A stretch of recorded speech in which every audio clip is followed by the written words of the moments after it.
ಪರಿಶುದ್ಧನೇ, ಪರಲೋಕದಲ್ಲಿ ವಾಸ ಮಾಡುವಂತ ನಮ್ಮ ಪರಮ ಪ್ರೀತಿಯುಳ್ಳ ತಂದೆಯಾದ ದೇವರೇ, ನಿಮಗೆ ಸ್ತುತಿ ಸ್ತೋತ್ರಗಳನ್ನು ಸಲ್ಲಿಸ್ತಾ ಇದ್ದೇವೆ.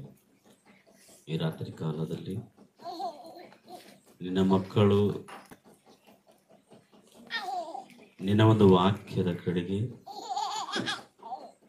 ನಿನ್ನ ಮಾತುಗಳನ್ನ ಸೇರಿ ಬಂದಿರತಕ್ಕಂಥ ಎಲ್ಲರಿಗೆ ತಿಳಿಸಬೇಕೆಂಬ ಉದ್ದೇಶದಿಂದ ಈ ಕೃತಜ್ಞತೆ ಕೂಡಿಕೆಯನ್ನು ಏರ್ಪಡಿಸಿದ್ದಾರೆ. ಏರ್ಪಾಟು ಮಾಡಿರತಕ್ಕಂಥ ನಿನ್ನ ಮಕ್ಕಳನ್ನು ಆಶೀರ್ವಾದ ಮಾಡ್ರಿ. ಸೇರಿ ಬಂದಿರುವಂಥ ಎಲ್ಲ ನಿನ್ನ ಮಕ್ಕಳಿಗೆ ಅರ್ಥ ಆಗುವ ಹಾಗೆ ನನ್ನ ಬಾಯಿಂದ ನಿನ್ನ ಮಾತುಗಳನ್ನು ತಿಳಿಯಪಡಿಸಬೇಕಾಗಿ ನಿಮ್ಮಲ್ಲಿ ನಾವು ಮನವಿ ಮಾಡಿಕೊಳ್ತಾ ಇದ್ದೇವೆ. ಹೇಳುವಂತ ನನ್ನನ್ನು, ಕೇಳುವಂತ ನಿನ್ನ ಮಕ್ಕಳನ್ನು ನಿನ್ನ ಕೈಗೆ ಒಪ್ಪಿಸಿಕೊಡುತ್ತಾ ಯೇಸು ಕ್ರಿಸ್ತರ ಮುದ್ದಾದ ನಾಮದಲ್ಲಿ ಈ ಪ್ರಾರ್ಥನೆಯನ್ನು ಬೇಡುವವರಾಗಿದ್ದೇವೆ ತಂದೆ, ಆಮೇಲೆ. ದಯಮಾಡಿ ಎಲ್ಲರೂ ಕೂಡ ನಿಶಬ್ದವಾಗಿ ಕುಳಿತುಕೊಳ್ಳ್ರಿ. ಆರೋಗ್ಯಕ್ಕಾಗಿ ಮಾನವನ ತಪನ, ಆತ್ಮರಕ್ಷಣೆಗಾಗಿ ದೇವರ ತಪನ. ನಿಜವಾಗ್ಲೂ ಇವತ್ತಿನ ದಿನದಲ್ಲಿ ನಾವೆಲ್ಲ ಪ್ರಪಂಚದಲ್ಲಿರ್ತಕ್ಕಂಥ ಎಲ್ಲರನ್ನು ನಾವು ಒಂದ್ಸತಿ ನೋಡುವುದಾದರೆ, ಮನುಷ್ಯರೆಲ್ಲರೂ ಕೂಡ ಈ ಶರೀರಕ್ಕೆ ಬೇಕಾಗಿರ್ತಕ್ಕಂಥದ್ದನ್ನ ಪಡೆದುಕೊಳ್ಳಬೇಕೆಂಬ ಉದ್ದೇಶದಿಂದ ತಪನ ಅನ್ನುವಂಥದ್ದನ್ನು ನಾವು ನೋಡ್ತಾ ಇದ್ದೇವೆ. ತಪನ ಪಡುವಂಥದ್ದು. ಅದರಲ್ಲಿ ಕ್ರಿಸ್ತನನ್ನು ನಂಬಿಕೊಂಡಿರ್ತಕ್ಕಂಥ ಕ್ರೈಸ್ತರು ಕೂಡ ಇರುವಂಥದ್ದು ನಿಜವಾಗಲೂ ಹಲವಾರು ಸಭೆಗಳಲ್ಲಿ ಕ್ರಿಸ್ತನನ್ನು ಅರಿತು ಕ್ರಿಸ್ತನನ್ನು ಧರಿಸಿಕೊಂಡಿರ್ತಕ್ಕಂಥ ಕ್ರೈಸ್ತರು ಕೂಡ ಶರೀರದಲ್ಲಿರ್ತಕ್ಕಂಥ ರೋಗವನ್ನ ತೆಗೆದು ಹಾಕುತ್ತಾರೆ ಅನ್ನುವಂಥ ಉದ್ದೇಶದಿಂದ ಸಭೆಗಳಿಗೆ ಹೋಗುತ್ತಾರೆ ಹೊರತು ನಮ್ಮ ದೇಹವನ್ನ ನಡೆಸುವಂತ ಆತ್ಮ ಅನ್ನುವಂಥದ್ದು ಒಂದಿದೆ. ಆ ಆತ್ಮವನ್ನ ರಕ್ಷಿಸಿಕೊಳ್ಳಬೇಕೆಂಬ ಉದ್ದೇಶದಿಂದ ಯಾರೂ ಹೋಗ್ತಾ ಇಲ್ಲ ಪ್ರೇಮ. ಸ್ವಸ್ಥತ ಅಥವಾ ಮನುಷ್ಯನ ಶರೀರವನ್ನ, ರೋಗವನ್ನ ತೆಗೆದುಹಾಕುವಂತ ಸಭೆಗಳು ಬಹಳಷ್ಟು ಇರುತ್ತವೆ. ನಾವು ನಿಮ್ಮ ರೋಗವನ್ನ ತೆಗೆದುಹಾಕುತ್ತೇವೆ, ನಮ್ಮ ಹತ್ತಿರ ಬರ್ರಿ ಅಂತೇಳಿ ಕರೆಯುವಂತವರು ಕೂಡ ಇದ್ದಾರೆ. ಅನೇಕ ಸಭೆಗಳು ಆರಂಭದಲ್ಲಿ ಹೀಗೆ ಹುಟ್ಟುಕೊಂಡಿದ್ದಾವೆ. ಮನುಷ್ಯರು ನಾವು ವಾಕ್ಯ ಹೇಳುತ್ತೇವೆ, ನಾವು ಸತ್ಯದ ಕಡೆಗೆ ನಡೆಸುತ್ತೇವೆ ಅಂತ ಹೇಳಿದರೆ ಯಾರು ಬರುವುದಿಲ್ಲ. ಯಾಕಂತಂದ್ರೆ ಮನುಷ್ಯನು ಶರೀರಕ್ಕೆ ಒಳಪಟ್ಟಿದ್ದಾನೆ, ಶರೀರದ ಆಶೆಗಳಿಗೆ ಒಳಗಾಗಿದ್ದಾನೆ, ಶರೀರದ ಕೋರಿಕೆಗಳನ್ನ ನೆರವೇರಿಸಿಕೊಳ್ಳಲಿಕ್ಕೆ ಇಷ್ಟಪಡುತ್ತಾ ಇದ್ದಾನೆ. ಅದಕ್ಕೆ ಮನುಷ್ಯನನ್ನು ನಡೆಸುವಂತ ಆತ್ಮದ ಬಗ್ಗೆ ಆಲೋಚನೆ ಮಾಡುತ್ತಾ ಇಲ್ಲ. ಯಾವುದಕ್ಕೋಸ್ಕರ ಮನುಷ್ಯನು ತವಕ ಪಡುತ್ತಾ ಇದ್ದಾನೆ ಅಂತಂದ್ರೆ, ಮನುಷ್ಯನು ಆತ್ಮವನ್ನ ಬಿಟ್ಟು ಆತ್ಮ ಯಾವುದನ್ನ ನಡೆಸುತ್ತಾ ಇದೆಯೋ ಅದರ ಬಗ್ಗೆ ಆಲೋಚನೆ ಮಾಡುವಂತೆ ಮನುಷ್ಯನ ಆಲೋಚನೆ ಮುಂದೆ ಹೋಗಿದೆ ಬಿರಿ. ಅಂದ್ರೆ ಶರೀರದ ಪ್ರಕಾರ ಅಥವಾ ಶರೀರಕ್ಕೆ ಒಳಗಾಗಿ ಶರೀರದ ದುರಾಶೆಗಳನ್ನ ನೆರವೇರಿಸಿಕೊಳ್ಳಲಿಕ್ಕೆ ಮನುಷ್ಯನು ಇಷ್ಟಪಡುತ್ತಾನೆ ಹೊರತು ಆತ್ಮ ರಕ್ಷಣೆಗಾಗಿ ಯಾರು ತವಕ ಪಡುತ್ತಾ ಇಲ್ಲ. ಕಾರಣ ಏನು ಅಂತಂತಂದ್ರೆ, ಆತ್ಮ ಅನ್ನುವಂಥದ್ದು ಶಾಶ್ವತವಾದಂಥದ್ದು. ಆತ್ಮ ಶಾಶ್ವತವಾಗಿ ಇರುವಂಥದ್ದು, ಅದಕ್ಕೆ ಅಂತ್ಯವೂ ಇಲ್ಲ ಅನ್ನುವಂಥದ್ದನ್ನ ಮರೆತು ಈ ಲೋಕವೇ ಶಾಶ್ವತ, ಈ ಜೀವಿತವೇ ಶಾಶ್ವತ, ಈ ಲೋಕದಲ್ಲೇ ನಾವು ಏನು ಮಾಡಿದರೂ ಸುಖ ಪಡುವುದಾದರೂ ಅಥವಾ ಏನಂತಾರ ಕಷ್ಟಪಡುವುದಾದರೂ, ಇಲ್ಲೇ ಸ್ವರ್ಗ ಇಲ್ಲೇ ನರಕ ಅನ್ನುವಂಥ ಒಂದು ನಿಟ್ಟಿನಲ್ಲಿ ಇವತ್ತು ಮಾನವ ಸಮಾಜ ಇದೆ ಪ್ರಿಯರೇ. ಸತ್ತ ಮೇಲೆ ಏನಾಗುತ್ತೇವೋ ಗೊತ್ತಿಲ್ಲ, ಸತ್ತ ನಂತರ ಯಾರು ಎಲ್ಲಿಗೆ ಹೋಗುತ್ತಾರೋ ಗೊತ್ತಿಲ್ಲ, ಅಥವಾ ಸ್ವರ್ಗ ನರಕ ಅನ್ನುವಂಥದ್ದು ನಿಜವಾಗ್ಲೂ ಇದೆನಾ? ಅಂತೇಳಿ ಮನುಷ್ಯರು ಆಲೋಚನೆ ಮಾಡದೆ ಇಲ್ಲೇ ನಾವು ಸಂತೋಷ ಇದ್ದಾಗ, ನಮಗೆ ಸಂತೋಷ ಇದ್ದಾಗ ಅದು ಸ್ವರ್ಗ, ನಮಗೆ ಕಷ್ಟ ಬಂದಾಗ ಅದೇ ನರಕ ಅಂತೇಳಿ ಅದರಲ್ಲೇ ಮಾಯವಾಗಿ ಇರತಕ್ಕಂಥ ಜನರನ್ನ ನಾವು ನೋಡುತ್ತಾ ಇದ್ದೇವೆ. Especially Christian. ನಾವು ಕೂಡ ಕ್ರಿಸ್ತನನ್ನ ನಂಬಿಕೊಂಡಿರ್ತಕ್ಕಂಥ ನಾವುಗಳು ಕೂಡ ಅದೇ ಒಂದು ನಿಟ್ಟಿನಲ್ಲಿ, ಅದೇ ಒಂದು ದಾರಿಯಲ್ಲಿ ಇದ್ದೇವೆ ಅಂತಂದ್ರೆ ನಿಜವಾಗ್ಲೂ ಎಷ್ಟು ದೌರ್ಭಾಗ್ಯವಾದಂಥ ಸ್ಥಿತಿ ಇದು, ಹೌದಾ ಅಲ್ವಾ? ಶರೀರದ ಬಗ್ಗೆ ದೇವರು ಏನು ಹೇಳಿದ್ದಾನೆ? ಶರೀರ ಅಂತಂದ್ರೆ ಏನು, ಆತ್ಮ ಅಂತಂದ್ರೆ ಏನು, ಇವೆರಡರ ಮಧ್ಯದಲ್ಲಿರ್ತಕ್ಕಂಥ ವ್ಯತ್ಯಾಸವನ್ನು ನಾವು ಕಂಡುಕೊಂಡರೆ ನಿಜವಾಗ್ಲೂ ಯಾವುದನ್ನು ನಾವು ಕಾಪಾಡಿಕೊಳ್ಳಬೇಕು ಅನ್ನುವಂಥದ್ದ ನಮಗೆ ಅರ್ಥವಾಗುತ್ತದೆ. ಮೊಟ್ಟ ಮೊದಲನೇ ಬಾರಿಗೆ ನಾವು ಒಂದು ವಚನ ನೋಡಿಕೊಳ್ಳೋಣ. ಅದನ್ನ ನೋಡಿಕೊಂಡು, ಅದನ್ನ ತಿಳಿದುಕೊಂಡು ಯಾವುದನ್ನ ನಾವು ಅನುಸರಿಸಬೇಕು, ಯಾವುದನ್ನ ನಾವು ತ್ಯಾಗ ಮಾಡಬೇಕು ಅನ್ನುವಂಥದ್ದು ನಮಗೆ ಅರ್ಥ ಆಗುತ್ತೆ. ಯೋಹಾನನ ಬರೆದ ಸುವಾರ್ತೆ 6ನೇ ಅಧ್ಯಾಯ, ಯೋಹಾನನ ಬರೆದ ಸುವಾರ್ತೆ 6ನೇ ಅಧ್ಯಾಯ 63ನೇ ವಚನದಲ್ಲಿ ಯೇಸು ಕ್ರಿಸ್ತನು ನಮ್ಮನ್ನ ರಕ್ಷಿಸಲಿಕ್ಕೆ ಈ ಲೋಕಕ್ಕೆ ಬಂದಾತನು, ಆತನು ಸ್ಪಷ್ಟವಾಗಿ ಹೇಳುತ್ತಾ ಇದ್ದಾನೆ, ಯೇಸು ಕ್ರಿಸ್ತನು ಹೊರತು ಈ ಲೋಕದಲ್ಲಿ ಯಾರು ಏನು ಹೇಳಿದ್ರು ಅದು ಸುಳ್ಳಾಗಬಹುದು, ಆದರೆ ಯೇಸು ಕ್ರಿಸ್ತನು ಈ ಲೋಕದಲ್ಲಿರ್ತಕ್ಕಂಥ ನಮಗೋಸ್ಕರ ಬಂದಿದ್ದಾನೆ. ಆತನು ಯಾವುದನ್ನಾಗಲಿ, ಯಾವ ಮಾತನ್ನಾಗಲಿ ಸುಳ್ಳು ಹೇಳಲಿಕ್ಕೆ ಸಾಧ್ಯವೇ ಇಲ್ಲ. ಯಾಕಂತಂದ್ರೆ ತನಗೋಸ್ಕರ ಬದುಕಲಿಕ್ಕೆ ಈ ಲೋಕಕ್ಕೆ ಬಂದಾತನಲ್ಲ ಆತನು, ತನಗೋಸ್ಕರ ಜೀವಿಸಲಿಕ್ಕೆ ಲೋಕಕ್ಕೆ ಬಂದಾತನಲ್ಲ. ಈ ಲೋಕದಲ್ಲಿ ಇರ್ತಕ್ಕಂಥ ತನ್ನ ಸಹೋದರರಾಗಿರ್ತಕ್ಕಂಥ, ತನ್ನ ಸಹೋದರಿಯರು ಆಗಿರ್ತಕ್ಕಂಥ ನಮಗೋಸ್ಕರ ತನ್ನನ್ನು ತಾನು ತ್ಯಾಗ ಮಾಡಿಕೊಂಡು, ತನ್ನನ್ನು ತಾನು ಬರಿದನ್ನಾಗಿ ಎಲ್ಲವನ್ನ ಬಿಟ್ಟು ಈ ಲೋಕಕ್ಕೆ ಬಂದಿರತಕ್ಕಂಥ ವ್ಯಕ್ತಿ ಯಾರು ಅಂತಂದ್ರೆ ಲೋಕರಕ್ಷಕನಾಗಿರ್ತಕ್ಕಂಥ ಯೇಸು ಕ್ರಿಸ್ತನು. ಆತನು ಹೇಳಿದ್ದು ಪ್ರತಿಯೊಂದು ಸತ್ಯವೇ ಅಂತಂದ್ರೆ ಎಲ್ಲವೂ ಸತ್ಯ. ಆತನು ಹೇಳಿರ್ತಕ್ಕಂಥ ಪ್ರತಿಯೊಂದು ಮಾತು ಇದು ತಪ್ಪು ಅಂತ ಹೇಳಲಿಕ್ಕೆ ಸಾಧ್ಯವೇ ಇಲ್ಲ ಪ್ರಿಯರೇ. ಆತನು ಹೇಳಿದ್ದು ಸತ್ಯ ಅಂತಂದ್ರೆ ಸತ್ಯ, ಸುಳ್ಳು ಅಂತಂದ್ರೆ ಸುಳ್ಳು. ಇದು ಇಲ್ಲ ಅಂತಂದ್ರೆ ಅದು ಇಲ್ಲವೇ ಇಲ್ಲ, ಇದು ಇದೆ ಅಂತಂದ್ರೆ ಅದು ಖಚಿತವಾಗಿಯೂ ಇದೆ. ಆತನು ಹೇಳಿರ್ತಕ್ಕಂಥ ವಿಷಯಗಳಲ್ಲಿ ಇದೊಂದು ಪ್ರಿಯರೇ.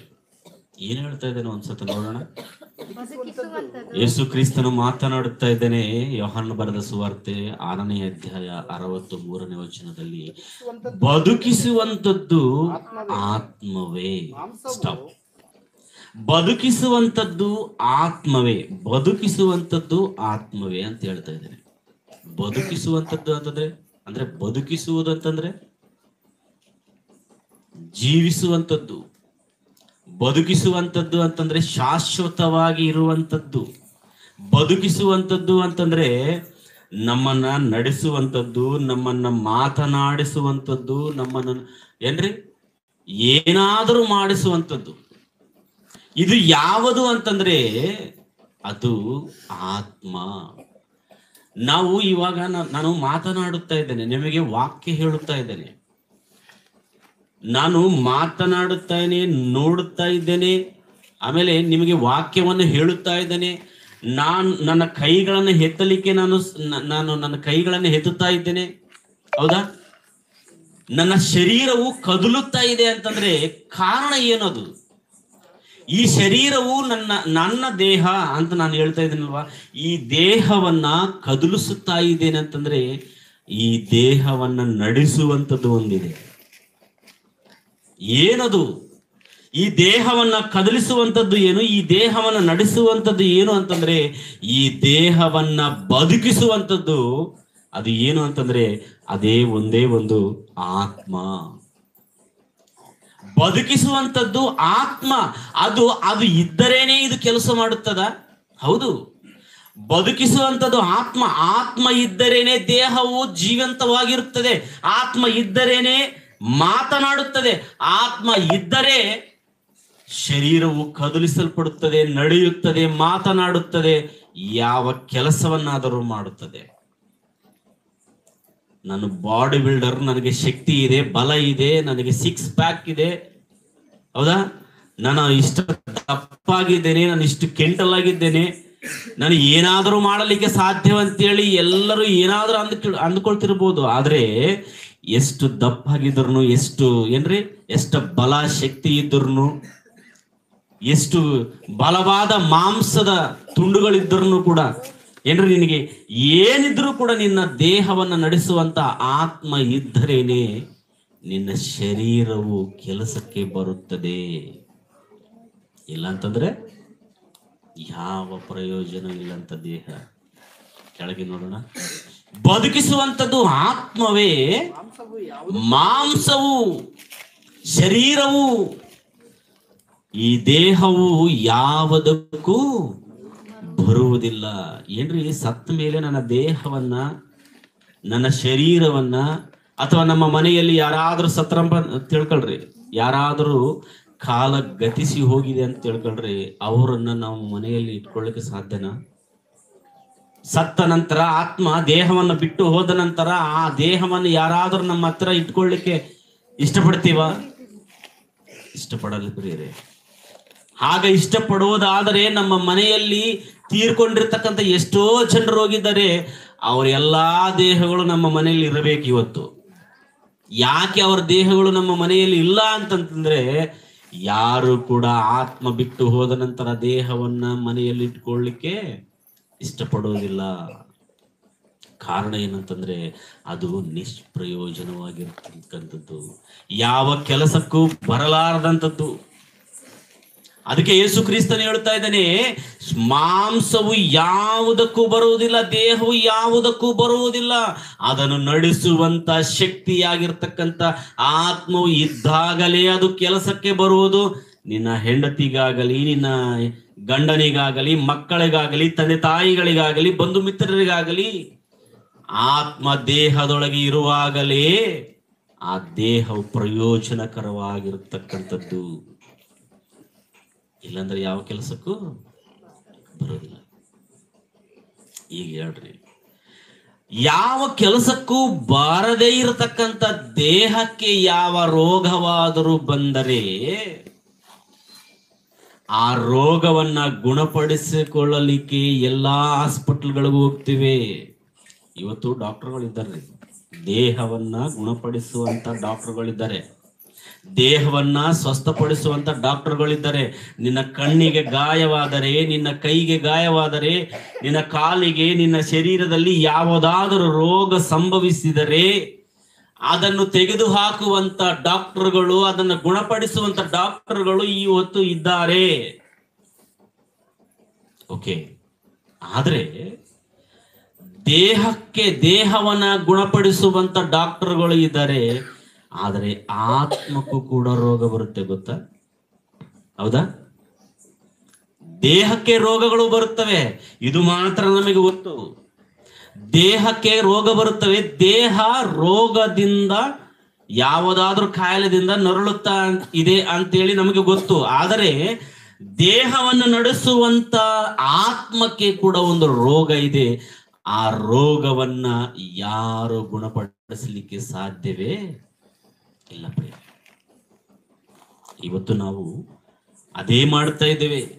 ಕ್ರೈಸ್ತರಾಗಿರ್ತಕ್ಕಂಥ ನಾವುಗಳು ನಮ್ಮ ದೇಹದ ಬಗ್ಗೆ ಆಲೋಚನೆ ಮಾಡುತ್ತೇವೆ, ನಮ್ಮ ದೇಹವನ್ನ ಗುಣಪಡಿಸಿಕೊಳ್ಳಲಿಕ್ಕೆ ಎಲ್ಲಾ ಡಾಕ್ಟರ್ಗಳ ಹತ್ರ ಹೋಗ್ತೇವೆ.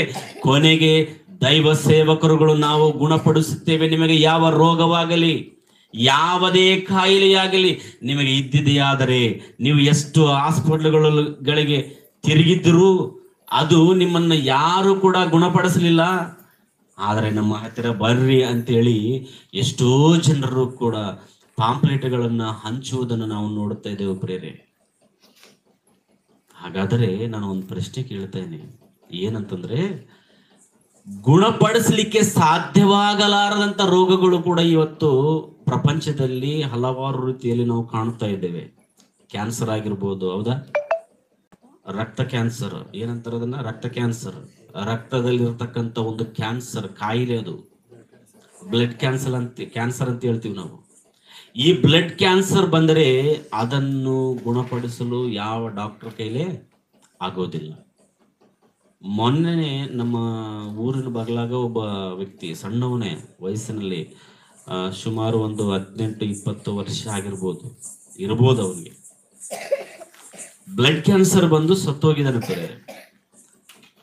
ಬೆಂಗಳೂರು ಪಟ್ಟಣದಲ್ಲಿ ಹಲವಾರು ದವಾಖಾನೆಗಳನ್ನ ತಿರುಗಿ ತೋರಿಸಿದ್ರು, ಏನ್ರಿ ಎಲ್ಲಾ ಡಾಕ್ಟರ್ಗಳು ನೋಡಿದ್ರು, ಆದ್ರೂ ಸ್ವಲ್ಪ ಏನೋ ಕಡಿಮೆ ಆಗಿದೆ ಅಂತ ಹೇಳಿ ಕೂಡ ಸುದ್ದಿ ಕೇಳಿಸ್ತು. ಬಟ್ ಆದ್ರೆ ಆ ಸುದ್ದಿ ಕೇಳಿದ ಒಂದೇ ಒಂದು ತಿಂಗಳಲ್ಲಿ ಇವನೇನಾಗಿಬಿಟ್ನಂತಂದ್ರೆ ತೀರ್ಕೊಂಡು ಬಿಟ್ಟಿದ್ದಾರೆ. ಡಾಕ್ಟರ್ಗಳು ರಾತ್ರಿ 12 ಗಂಟೆಗೆ ಕರ್ಕೊಂಡು ಹೋಗಿದ್ದಾರೆ. ಆ ಡಾಕ್ಟರ್ಗಳು ಬ್ಲಡ್ ಟೆಸ್ಟ್ ಮಾಡಿದರೆ ಶರೀರದಲ್ಲಿ ಎಲ್ಲ ಕೂಡ ರಕ್ತವು ಏನಾಗಿದೆ ಅಂತ ಕೊಳಿತು ಹೋಗಿದೆ ಅಂತ. ರಾತ್ರಿ ಕರ್ಕೊಂಡು ಹೋಗಿದ್ದಾರೆ, ಬೆಳಿಗ್ಗೆ 6 ಗಂಟೆಗೆಲ್ಲ ಸತ್ತೋಗಿದ್ದಾನೆ ಪ್ರೇರೆ. ನಮ್ಮ ಊರಿನ ಹೆಣ್ಣು ಮಕ್ಕಳ ಮಗನು. ಅಂದ್ರೆ ಶರೀರಕ್ಕೆ ಗುಣಪಡಿಸಲಾರದಂತ ಒಂದು ರೋಗಗಳು ಕೂಡ ಬರ್ತವೆ. ಬಟ್ ಆದ್ರೆ ಶರೀರವನ್ನ ನೋಡಿ ಶರೀರವನ್ನ ಕಾಪಾಡಿಕೊಳ್ಳಲಿಕ್ಕೆ ಇಷ್ಟಪಡುತ್ತೇವೆ ಹೊರತು ಶರೀರಕ್ಕಿಂತ ಮುಖ್ಯವಾದಂಥದ್ದು ಶರೀರವನ್ನ ನಡೆಸುವಂಥದ್ದು, ಶರೀರವನ್ನ ಬಿಟ್ಟು ಹೋದ ಮೇಲೆ ಕೂಡ ಆತ್ಮ ಸಜೀವವಾಗಿ ಯುಗ ಯುಗಗಳು ಬದುಕಿ ಇರುತ್ತದೆ ಎಂಬುದಾಗಿ ತಿಳಿದುಕೊಂಡು ಕೂಡ ಆ ಆತ್ಮವನ್ನ ಕಾಪಾಡಿಕೊಳ್ಳಲಿಕ್ಕೆ ಯಾರು ಕೂಡ ಇಷ್ಟಪಡ್ತಾ ಇಲ್ಲ ಪ್ರೇರೆ. ನಿಜವಾಗ್ಲು ಯಾರು ಕೂಡ ಇಷ್ಟಪಡ್ತಾ ಇಲ್ಲ ಪ್ರೇರೆ. ಅದಕ್ಕೆ ಇಷ್ಟು ಸತೆ ನಮ್ಮ ಸಹೋದರನು ಅದ್ಭುತವಾದಂತ ಒಂದು ರಿಫರೆನ್ಸ್ಗಳನ್ನು ತೋರಿಸಿದ್ದಾನೆ. ಏನಂತೆ, ಕಾಯಿಲೆದಿಂದ ಬಂದಿರತಕ್ಕಂಥವರನ್ನ ಸ್ವಸ್ಥಪಡಿಸಿ ಅವ್ರಿಗೆ ಏನ್ ಹೇಳ್ತಾ ಇದ್ದಾನಂತ, ಇನ್ನು ಮೇಲೆ ನೀವು ಪಾಪ ಮಾಡಬೇಡರಿ ಹೇಳಿದಾನೆ ಇಲ್ವಾ? ಏನ್ರಿ, ಯೇಸು ಕ್ರಿಸ್ತನ ಹತ್ರ ಬರುವವರಿಗೆ ಮುಖ್ಯವಾಗಿ ಸುಮ್ಮನೆ ಆತನು ಯಾರಿಗೂ ಕೂಡ ಸ್ವಸ್ಥಪಡಿಸಲಿಲ್ಲ ಪ್ರೇರೆ. ನಿನ್ನ ಹತ್ರ ರೋಗ ಇದೆ, ನಿನ್ನ ಶರೀರಕ್ಕೆ ರೋಗ ಇದೆ, ಬರ್ರಿ ನಾನು ಸ್ವಸ್ಥಪಡಿಸುತ್ತೇನೆ, ನನ್ನ ಹತ್ರ ಕರ್ಕೊಂಡು ಬರ್ರಿ ನಾನು ಗುಣಪಡಿಸುತ್ತೇನೆ ಅಂತೇಳಿ ಯೇಸು ಕ್ರಿಸ್ತನು ಯಾರಿಗೂ ಕೂಡ ಕರಲಿಲ್ಲ. ಆದ್ರೆ ಯೇಸು ಕ್ರಿಸ್ತನ ಹತ್ರ ಬರುವವರನ್ನ ಆತನ ನೋಡಿದಾಗ ಅವರು ಬೇಡಿಕೊಳ್ಳುತ್ತಾ ಇದ್ದಾರೆ. ನೋಡ್ರಿ ಒಂದ್ಸತಿ ಮತ್ತಾಯನ ಬರೆದ ಸುವಾರ್ತೆ 8ನೇ ಅಧ್ಯಾಯ 1ನೇ ವಚನ.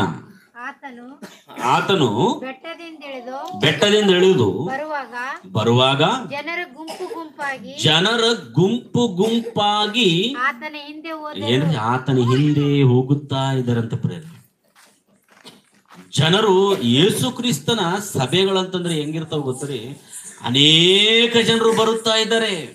ಯಾಕೆ ಬರುತ್ತಿದ್ರು? ಎಲ್ಲರೂ ಕೂಡ ಅದರಲ್ಲಿ ಯೇಸು ಕ್ರಿಸ್ತನನ್ನ ಹಿಂಬಾಲಿಸಿ ಯೇಸು ಕ್ರಿಸ್ತನ ವಾಕ್ಯವನ್ನ ಕೇಳಿ ಯೇಸು ಕ್ರಿಸ್ತನನ್ನ ಅನುಸರಿಸುವಂತವರು, ಆತನ ಮಾತಿಗಳಿಗೆ ಒಳಪಟ್ಟಂತವರು ಬಹಳ ಕಡಿಮೆ.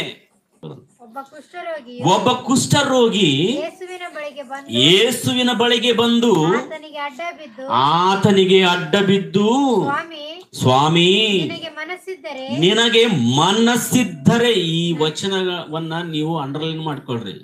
ಒಬ್ಬ ರೋಗಿ ಯೇಸು ಕ್ರಿಸ್ತನ ಹತ್ರ ಬಂದು ಬೇಡಿಕೊಳ್ತಾ ಇದ್ದಾನೆ. ಏನಂತಂದ್ರೆ, ಸ್ವಾಮಿ ನಿನಗೆ ಮನಸ್ಸಿದ್ದರೆ. ಒಂದು ವೇಳೆ ನಿನಗೆ ಮನಸ್ಸಿಲ್ಲ ಅಂತಂದ್ರೆ ಏನ್ ಮಾಡ್ಬೇಕು? ಬೇಡ. ಅಂದ್ರೆ ಒಬ್ಬ ಕುಷ್ಠರೋಗಿ ಯೇಸು ಕ್ರಿಸ್ತನ ಹತ್ರ ಬಂದ್ರು, ಒಂದು ವೇಳೆ ನಿನಗೆ ಇಷ್ಟ ಇದ್ದರೆ, ನಿನಗೆ ಮನಸ್ಸಿದ್ದರೆ ನನ್ನನ್ನ ಮಾಡು. ಅಂದ್ರೆ ಒಬ್ಬ ರೋಗಿ ಕೂಡ ಏನು ಬೇಡ್ಕೊಳ್ತಾ ಇದ್ದಾನೆ ಅಂತಂದ್ರೆ, ನನ್ನ ರೋಗವನ್ನ ಸ್ವಸ್ಥ ಮಾಡು, ನಿನ್ ಕೈಲಿ ಆಗುತ್ತದಲ್ವಾ ಅಂತ ಹೇಳಿ ಬೇಡಿಕೊಳ್ಳುವವರಿಗೆ ಆತನ ಮಾಡೋದೇ ಇಲ್ಲ. ನಿಜವಾಗ್ಲೂ ಪ್ರೇರೆ, ಅವರ ನಂಬಿಕೆಯನ್ನು ನೋಡುತ್ತಾನೆ, ಅವರಿಗೆ ಯಾವ ಉದ್ದೇಶದಿಂದ ಅವರು ಬರುತ್ತಾ ಇದ್ದಾರೆ ಅಂದ್ರೆ ಯೇಸು ಕ್ರಿಸ್ತನ ಮೇಲೆ ನಂಬಿಕೆ ಇರಬೇಕು. ಒಂದು, ಆತನನ್ನ ಕೇಳಿಕೊಳ್ಳಬೇಕು. ಅದೇ ಹೇಳ್ತಾ ಇದ್ದಾನೆ, ಸ್ವಾಮಿ ನಿನಗೆ ನನ್ನನ್ನು ಸ್ವಸ್ಥಪಡಿಸಲಿಕ್ಕೆ ಮನಸ್ಸಿದ್ದರೆ ಮಾತ್ರ, ಮನಸ್ಸಿದ್ದರೆ ಇದ್ರಲ್ಲಿ ಮನಸ್ಸಿಲ್ಲ ಅಂತಂದ್ರೆ ನೀನು ಯಾವ ಸುದ್ದಿ ಮಾಡಬೇಡ ನನ್ನನ್ನ ಅಂತಂದ್ರೆ, ಇವರು ಬೇಡಿಕೊಳ್ಳುವಂಥದ್ದನ್ನ ಯೇಸು ಕ್ರಿಸ್ತನನ್ನು ಗಮನಿಸಿ ಯೇಸು ಕ್ರಿಸ್ತನು ಏನು ಹೇಳ್ತಾ ಇದ್ದಾನೆ ನೋಡ್ರಲ್ಲಿ. ಆತನ ಕೈ ನೀಡಿ ಅವನನ್ನು ಮುಟ್ಟಿ ನನಗೆ ಮನಸ್ಸುಂಟು ಏನ್ರಿ, ಆತನಿಗೆ ಮನಸ್ಸುಂಟು ಅಂತಂದ್ರೆ ಅರ್ಥ ಏನ್ ಗೊತ್ತಾ? ಆತನನ್ನು ಬೇಡಿಕೊಳ್ಳಿರ್ತಕ್ಕಂತ ಆ ವ್ಯಕ್ತಿಯ ಒಂದು ಮನಸ್ಸನ್ನು ಅರ್ಥ ಮಾಡಿಕೊಂಡಿದ್ದಾನೆ. ಅಲ್ಲಿ ಅವರಿಗೆ ಏನು ಅವಸರತೆ ಇದೆ ಗೊತ್ತಾ? ಆತನು ಹೋಗುವಂತ ದಾರಿಯಲ್ಲಿ ಆತನು ಹಿಂಬಾಲಿಸ್ತಾ ಇದ್ದಾನೆ, ಹೋಗುತ್ತಾ ಇದ್ದಾನೆ, ವಾಕ್ಯವನ್ನು ಕೇಳುತ್ತಾ ಇದ್ದಾನೆ. ಕಣ್ಣಿಗೆ ಕಾಣಿಸುವಾಗ ಆ ಜನರುಗಳಲ್ಲಿ ನಿಜವಾಗ್ಲೂ ಪ್ರಿಯರೇ, ಆತನ ಹತ್ತಿರ ಹೋಗ್ಬೇಕಂತಂದ್ರೂ ಕೂಡ ಕಷ್ಟನೇ. ಜನಗಳು ನಮ್ಮ ಮೀಟಿಂಗ್ಗಳಿಗೆ ಹೆಂಗ್ ಬರ್ತಾರ ಗೊತ್ತಾ? ಮಾಮೂಲಿ 1,000-2,000 ಜನ, ಅದಕ್ಕಿಂತ ಜಾಸ್ತಿ ಜನ ಬರೋದಿಲ್ಲ. ಆದ್ರೆ ಯೇಸು ಕ್ರಿಸ್ತನಿಂದ ಹೆಂಗ್ ಹೋಗ್ತಿದ್ರು ಗೊತ್ತಾ? ಗುಂಪು ಗುಂಪಾಗಿ ಹೋಗುತ್ತಾ ಇದ್ರಂತ. ಲೋಕವೆಲ್ಲವೂ ಕೂಡ ಆತನ ಹಿಂದೆ ಹೋಗುತ್ತಾ ಇತ್ತಂತ. ಅಂದ್ರೆ ಯೇಸು ಕ್ರಿಸ್ತನ ಹತ್ತಿರ ಹೋಗ್ಬೇಕಂತಂದ್ರೆ ಆ ಜನಗಳ ಹತ್ರ ಏನ್ರಿ, ರೋಗ ಇದ್ದವ್ರು ನಿಜವಾಗ್ಲೂ ಹೇಳ್ಬೇಕಂದ್ರೆ ಶರೀರವು ಬಲಹೀನತೆಯಿಂದ ಇದ್ದಾಗ ಏನ್ರಿ ಆ ಜನರದಲ್ಲಿ ಆ ಜನಗಳ ಮಧ್ಯದಲ್ಲಿ ಯೇಸು ಕ್ರಿಸ್ತನ ಹತ್ರ ಹೋಗ್ಲಿಕ್ಕೆ ಸಾಧ್ಯವಾಗ್ತದ? ಸಿದ್ದರಾಮಯ್ಯ ನಮ್ಮ ಊರಿಗೆ ಬಂದಾನಂತ ಹೇಳ್ಕೊಳ್ರಿ, ಉದಾಹರಣೆಗೆ ಹೇಳ್ತೇನೆ. ಸಿದ್ದರಾಮಯ್ಯ ನಮ್ಮ ಊರಿಗೆ ಬಂದಾನಂತ ಹೇಳ್ಕೊಳ್ರಿ. ಆರೋಗ್ಯದಿಂದ ಇದ್ದವರು ಯವ್ವನಸ್ಥರು ಏನ್ರಿ ಸಿದ್ದರಾಮಯ್ಯನ ಹತ್ರ ಹೋಗ್ಲಿಕ್ಕೆ ಸಾಧ್ಯವಾಗುತ್ತದೆ. ಈಗ ಅನಾರೋಗ್ಯದಿಂದ ಇರ್ತಕ್ಕಂತ ವ್ಯಕ್ತಿ ಈಗ ಸಿದ್ದರಾಮಯ್ಯನ ಹತ್ರ ಹೋಗ್ಬೇಕಂತಂದ್ರೆ ಸಾಧ್ಯವಾಗ್ತದ? ಆಗೋದಿಲ್ಲ. ಯೇಸು ಕ್ರಿಸ್ತನ ಹತ್ರ ಹೋಗ್ಬೇಕಂತಂದ್ರೆ ಆ ರೋಗಿ ಯೇಸು ಕ್ರಿಸ್ತನ ಹತ್ರ ಏನ್ರಿ ಹೆಂಗ ಒಂದು ಸಮಯದಲ್ಲಿ ಅಥವಾ ಒಂದು ಬಂದ್ಬಿಟ್ಟನ ಒಟ್ಟಿನಲ್ಲಿ ಆ ಜನಗಳ ಮಧ್ಯದಲ್ಲಿ ಆ ಗುಂಪಿಗಳಲ್ಲಿ ಯೇಸು ಕ್ರಿಸ್ತನ ಹತ್ರ ಬಂದಿದ್ದಾನೆ. ಈಗ ಸ್ವಾಮಿ, ನಿನಗೆ ಇಷ್ಟ ಇದ್ರೆ, ನಿನಗೆ ಮನಸ್ಸಿದ್ರೆ ನನ್ನನ್ನು ಸುದ್ದಿ ಮಾಡು ಅಂತಂದ್ರೆ ಇಷ್ಟಕ್ಕ ಈ ಮಾತು ಕೇಳಕ್ಕೆ ಯಾಕೆ ಬರ್ಬೇಕು? ಅಷ್ಟು ಜನರ ಮಧ್ಯದಲ್ಲಿ ಯೇಸು ಕ್ರಿಸ್ತನ ಹತ್ರ ಅಷ್ಟು ಜನರುಗಳ ಮಧ್ಯದಲ್ಲಿ ಆತನು ತನ್ನನ್ನು ತಾನು ಕಾಪಾಡಿಕೊಂಡು, ಒಂದು ವೇಳೆ ಈ ಅನಾರೋಗ್ಯದಿಂದ ಇರ್ತಕ್ಕಂಥ ವ್ಯಕ್ತಿ ಆ ಜನಗಳ ಆ ದೂಕಾಟದಲ್ಲಿ ಒಂದು ವೇಳೆ ಇವರು ಈ ರೋಗದಿಂದ ಅನಾರೋಗ್ಯದಿಂದ ಇರ್ತಕ್ಕಂಥ ವ್ಯಕ್ತಿ ಏನ್ರಿ ಅವರುಗಳ ಕಾಳುಗಳ ಮಧ್ಯದಲ್ಲಿ ಬಿದ್ದನಂತ ತಿಳ್ಕೊಳ್ರಿ, ಹೆಂಗಾಗ್ಬಿಡ್ತದ ಗೊತ್ತಾ? ಶರೀರವೆಲ್ಲ ಕೂಡ ನುಚ್ಚು ಆಗ್ತದ. ಹೌದಾ? ಈಗ ಆ ಒಂದು ಸ್ಥಿತಿಯಲ್ಲಿ ಕೂಡ ಏನಾಗಿದ್ದಾನೆ ವ್ಯಕ್ತಿ? ಯೇಸು ಕ್ರಿಸ್ತನ ಹತ್ರ ಸೇರ್ಕೊಂಡಿದ್ದಾನೆ. ಯೇಸು ಕ್ರಿಸ್ತನ ಹತ್ರ ಒಂದೇ ಒಂದು ಮಾತು, ಸ್ವಾಮಿ ನಿನಗೆ ಇಷ್ಟ ಇದ್ರೆ, ನಿನಗೆ ಮನಸ್ಸಿದ್ದರೆ ಏನ್ ಮಾಡೋ, ನಾನು ಸುದ್ದಿ ಮಾಡು. ಹಾಗೆ ಯೇಸು ಕ್ರಿಸ್ತನ ಏನ್ ಹೇಳದ? ನಿನ್ನ ವಿಶ್ವಾಸ, ನಿನ್ನ ನಂಬಿಕೆ ಬಹಳ ಸಂತೋಷ ಆಯ್ತು, ನನಗೆ ಮನಸ್ಸು ಇದೆ, ಶುದ್ಧವಾಗೋದನ್ನು.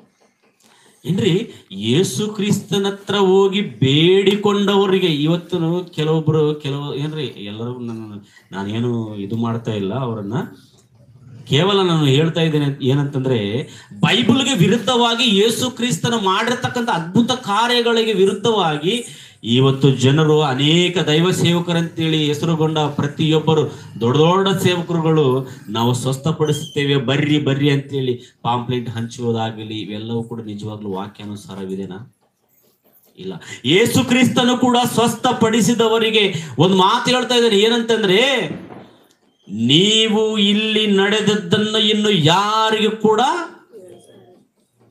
ತಿಳಿಸಬೇಡ್ರಿ ಅಂತ ಹೇಳಿದ ಮೇಲೂ ಕೂಡ ಇವರು ಹೋಗಿ ಏನ್ ಮಾಡಿದಾರಂತ ತಿಳಿಸಿದ್ರು. ಯಾಕೆ ತಿಳಿಸಬೇಡ ಅಂತ ಹೇಳಿದಾರೆ ಯೇಸು ಕ್ರಿಸ್ತರವರು ಅಂತಂದ್ರೆ, ಇವರು ಹೇಳಿದ್ರೆ ಇವರನ್ನ ಹಿಂಬಾಲಿಸತಕ್ಕಂಥ ಯಾರು ಒಂದು ವೇಳೆ ಇವೆಲ್ಲವೂ ಕೂಡ ನಡೆಯಿರತಕ್ಕಂಥ ಘಟನೆಗಳನ್ನ ತಿಳ್ಕೊಂಡು ಶಾಸ್ತ್ರಿಗಳು, ಪರಿಸೇಯರುಗಳು ಇವರೆಲ್ಲರೂ ಕೂಡ ಸುಮ್ಮನಿರ್ತಾರ? ಯೇಸು ಕ್ರಿಸ್ತನ ಸಬ್ಬತ್ತು ದಿನವನ್ನು ಕೂಡ ಆಚರಣೆ ಮಾಡುವಂತ ವ್ಯಕ್ತಿ ಅಲ್ಲ, ಹೌದಾ? ಆ ಸಬ್ಬತ್ತು ದಿನದಲ್ಲಿ ಕೂಡ ಸ್ವಸ್ಥ ಮಾಡಿರ್ತಕ್ಕಂಥ ವ್ಯಕ್ತಿ ಈತ. ಎಲ್ಲವೂ ಕೂಡ ಎಲ್ಲಾ ಸಮಯದಲ್ಲಿ ಕೆಲಸ ಒಟ್ಟಿನಲ್ಲಿ ಏನ್ ಮಾಡ್ಬೇಕಂತಂದ್ರೆ, ಯೇಸು ಕ್ರಿಸ್ತನು ಆತ್ಮಗಳ ರಕ್ಷಣೆಯನ್ನ ನಾನು ಮಾಡಬೇಕು. ಅದಕ್ಕೆ ಯೇಸು ಕ್ರಿಸ್ತನು ಮಾಡುತ್ತಾ ಹೋಗ್ತಾ ಇದ್ದಾನೆ. ಇವರು ಒಂದು ವೇಳೆ ಇನ್ನೊಬ್ಬರಿಗೆ ಹೇಳಿ ಅವರವರು ಇಷ್ಟು ನಿಜವಾಗ್ಲೂ ಅವೆಲ್ಲ ರೆಫರೆನ್ಸ್ಗಳು ತೋರಿಸ್ತಾ ಇಲ್ಲ ನಾನು, ಯಾಕಂತಂದ್ರೆ ಸಮಯ ಇಲ್ಲ, ಆದ ಕಾರಣ. ಏನ್ರಿ, ಇವರು ಬೇಡ ಯಾರಿಗೂ ತಿಳಿಸ್ಬೇಡ ಅಂತಂದ್ರು ಕೂಡ ಇವ್ರು ಏನ್ ಮಾಡ್ತಾ ಇದಾರೆ ಅಂತಂದ್ರೆ, ಇನ್ನೊಬ್ಬರಿಗೆ ತಿಳಿಸುವುದಾಗಲಿ, ತಿಳಿಸಿದ್ರಲ್ಲಿ ಆ ಶಾಸ್ತ್ರಿಗಳು, ಪರಿಸೇಯರು ಬಂದು ಆತನನ್ನು ಪ್ರಶ್ನೆ ಕೇಳುವುದು ಬಹಳ ತಲೆನೋವು. ಅದಕ್ಕೆ ಯಾರಿಗೂ ತಿಳಿಸ್ಬೇಡ ಅಂತಂದ್ರೆ ಇವರು ಹೋಗ್ತಾ ಇದ್ದಾರೆ, ಸೇವೆ ಮಾಡ್ತಾ ಇದ್ದಾರೆ, ಇವರು ಪ್ರಚಾರ ಮಾಡ್ತಾ ಇದ್ದಾರೆ, ಯೇಸು ಕ್ರಿಸ್ತನೇ ಮಾಡಿದನಂತೇಳಿ ಹೇಳುವುದಾಗಲಿ, ಅವರು ಬಂದು ಇದನ್ನು ಪ್ರಶ್ನೆಗಳು ಮಾಡುವುದಾಗಲಿ, ಇಲ್ಲಿ ವಾಕ್ಯಕ್ಕೆ ಬೆಲೆ ಇರುವುದಿಲ್ಲ. ಅದಕ್ಕೆ ಆತನು ಮಾಡಿದ ಮೇಲೆ ಯಾರಿಗೂ ಕೂಡ ನಾನು ಸ್ವಸ್ಥಪಡಿಸಿದ್ದೇನೆ ಅಂತೇಳಿ ಹೇಳ್ಕೊಂಡಿಲ್ಲ ಪ್ರಿಯರೇ. ಆದರೆ ಕೆಲವೊಂದು ಸಂದರ್ಭಗಳಲ್ಲಿ ಕೆಲವೊಂದು ಏನ್ರಿ ವ್ಯಕ್ತಿಗಳಿಗೆ ಯೇಸು ಕ್ರಿಸ್ತನ ಸ್ವಸ್ಥಪಡಿಸಿದ ಮೇಲೆ ನೀನು ಹೋಗಿ ಆ ಸಭೆಯಲ್ಲಿರ್ತಕ್ಕಂಥ ದೊಡ್ಡವರಿಗೆ ನಿನ್ನ ಮೈಯನ್ನು ತೋರಿಸಿ ಅಂತೇಳಿ 1-2-3 ಸಂದರ್ಭಗಳಲ್ಲಿ ಬರೆಯಲ್ಪಟ್ಟಿದೆ. ಯಾಕೆಂತಂದ್ರೆ ಸರ್ಟಿಫೈ ಮಾಡುವಂಥದ್ದು, ಅವರಿಗೆ ಆ ಸ್ವಸ್ಥಪಡಿಸಿರ್ತಕ್ಕಂಥ ನಿಜವಾಗ್ಲೂ ಸ್ವಸ್ಥನಾಗಿದ್ದಾನೆ ಇವನು, ಆತನಲ್ಲಿ ಇರ್ತಕ್ಕಂಥದ್ದು ನಿಜವಾಗ್ಲೂ ಶಕ್ತಿಗಳು ಇದಾವ ಅಂತಂತೇಳಿ ಆತನನ್ನು ತನ್ನನ್ನು ತಾನು ದೇವರ ಕಳಿಸಿರ್ತಕ್ಕಂಥ ಮಗನಂತೇಳಿ ತೋರಿಸಿಕೊಳ್ಳಲಿಕ್ಕೆ ಯಾರಿಗೆ ತೋರಿಸ್ಕೊಳ್ಬೇಕಂತಂದ್ರೆ ಅವರಲ್ಲಿ ಎಲ್ಲಾ ಏನ್ರಿ ಆವತ್ತಿನ ದಿನದಲ್ಲಿರ್ತಕ್ಕಂಥ ಇಸ್ರಾಯೇಲರಿಗೆ ಬೋಧಕರುಗಳಾಗಿರ್ತಕ್ಕಂಥವ್ರು ಯಾರಂತಂದ್ರೆ ಶಾಸ್ತ್ರಿಗಳು, ಪರಿಸೇಯರು, ಇವರೇ ಧರ್ಮಶಾಸ್ತ್ರವನ್ನು ಬೋಧನೆ ಮಾಡಿರ್ತಕ್ಕಂಥ ವ್ಯಕ್ತಿಗಳು.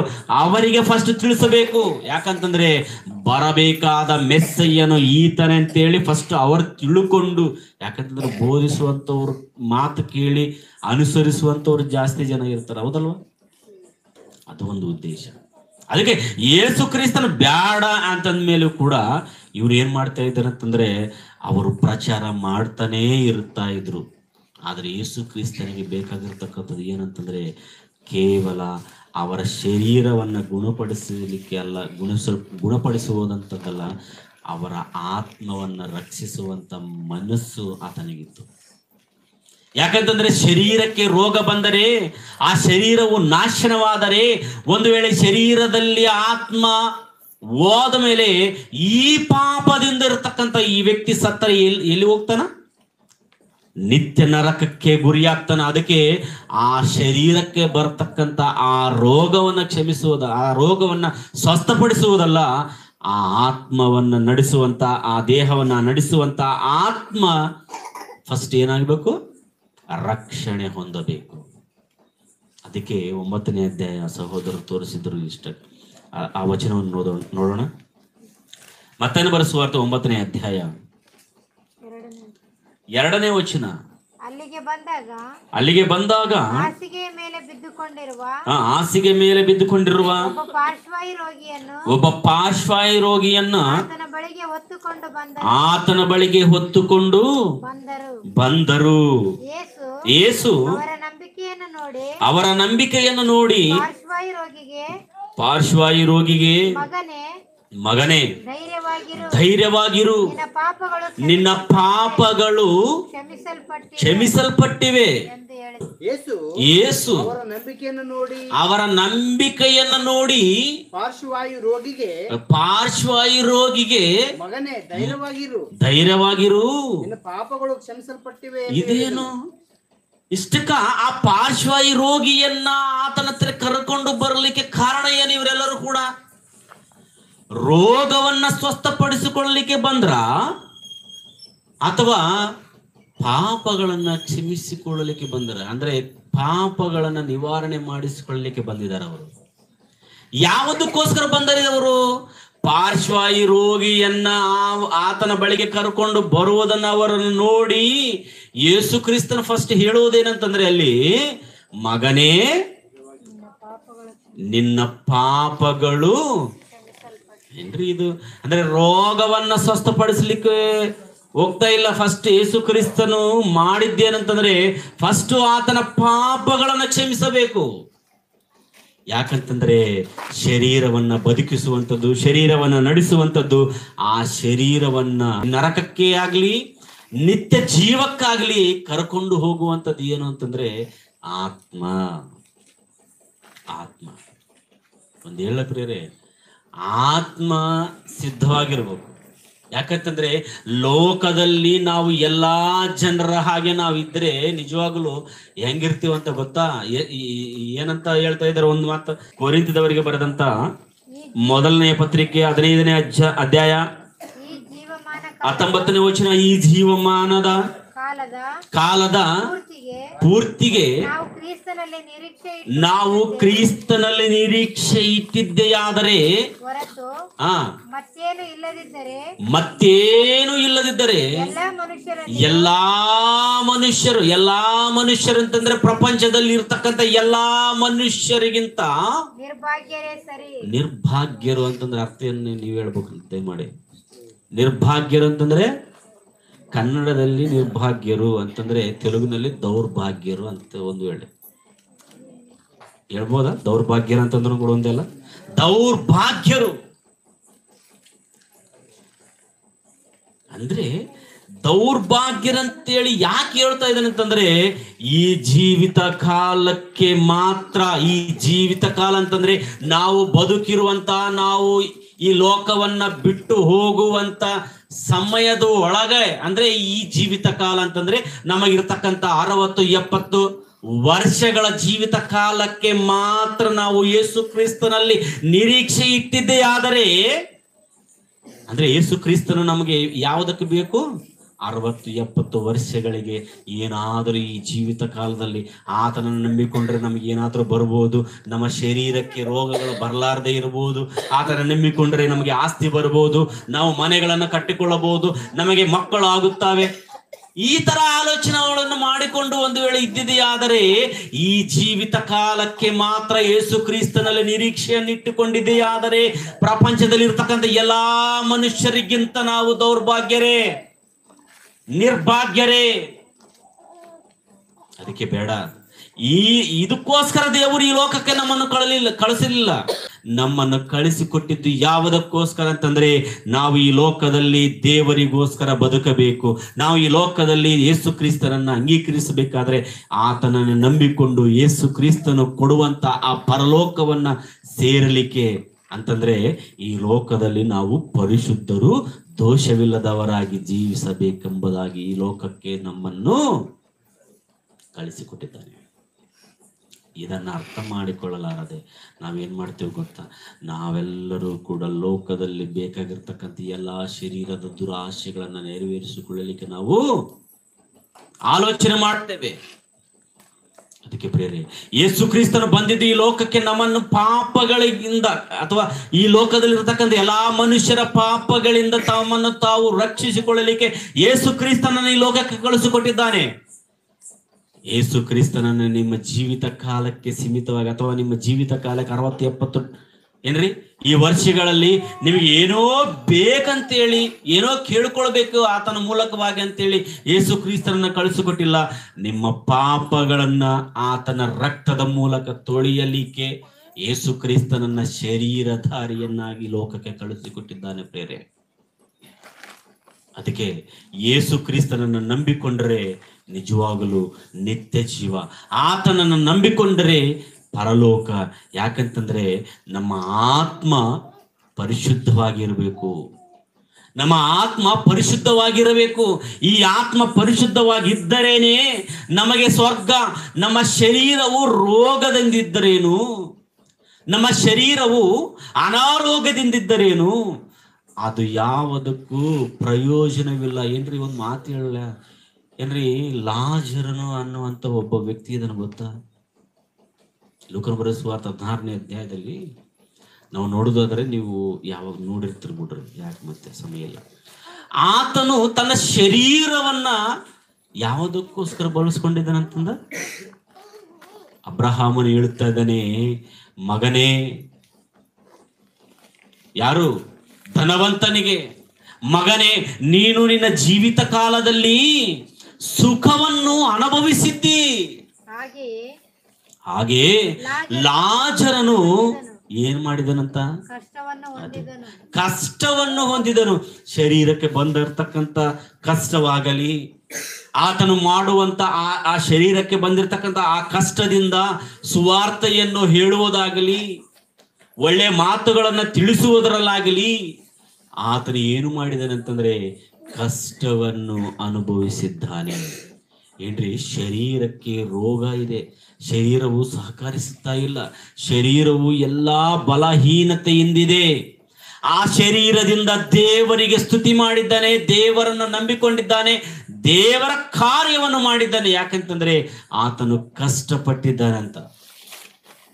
ಕಷ್ಟವನ್ನು ಅನುಭವಿಸಿರ್ತಕ್ಕಂಥ ಲಾಜರು ಯಾವತ್ತಾದರೂ ತನ್ನ ಶರೀರವನ್ನ ಗುಣಪಡಿಸಿಕೊಳ್ಳಬೇಕೆಂಬ ಆಲೋಚನೆ ಮಾಡಿದ್ದಾನ? ಇಲ್ಲ ಪ್ರಿಯರೇ. ಏನಂತ ಆಲೋಚನೆ ಮಾಡಿದನು ಗೊತ್ತಾ? ಆತನ ಶರೀರವು ಕೇವಲ ನಿಷ್ಪ್ರಯೋಜನವಾಗಿರ್ತಕ್ಕಂಥದ್ದು. ಶರೀರವು ಯಾವುದಕ್ಕೆ ಬರುವುದಿಲ್ಲ. ಈ ಶರೀರವನ್ನು ಬಿಟ್ಟು ಹೋದ ಮೇಲೆ ನಾನು ತಂದೆಯಾದ ದೇವರ ಬಳಿಗೆ ಸೇರಬೇಕು.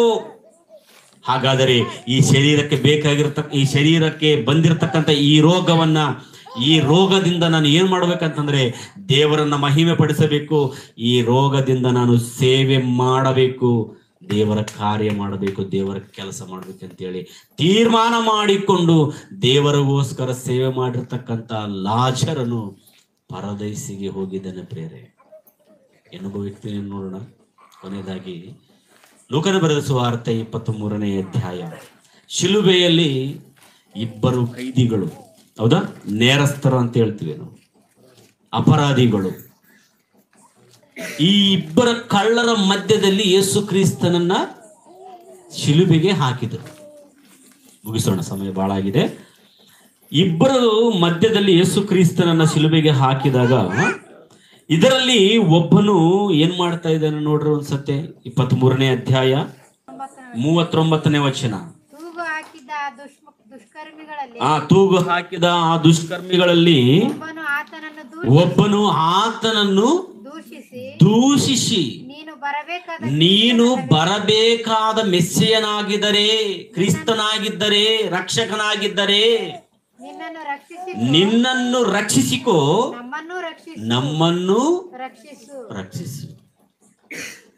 ಅಂದ್ರೆ ಇವನಿಗೆ ಏನ್ ಬೇಕು? ಈ ಮೊದಲನೇ ಕಳ್ಳನಿಗೆ ಏನ್ ಬೇಕಂತ? ಭೌತಿಕವಾದಂತಹ ರಕ್ಷಣೆ, ಶರೀರಕ್ಕೆ ಬಂದಿರತಕ್ಕಂತ ಆ ಶ್ರಮೆಗಳಿಂದ ತನ್ನನ್ನು ಬಿಡಿಸಿಕೊಳ್ಳಬೇಕೆಂಬ ಉದ್ದೇಶ ಮಾತ್ರ ಇದೆ. ಹೌದಾ? ಅಂದ್ರೆ ಭೌತಿಕವಾದಂತ ರಕ್ಷಣೆ ಬೇಕು ಇವನಿಗೆ.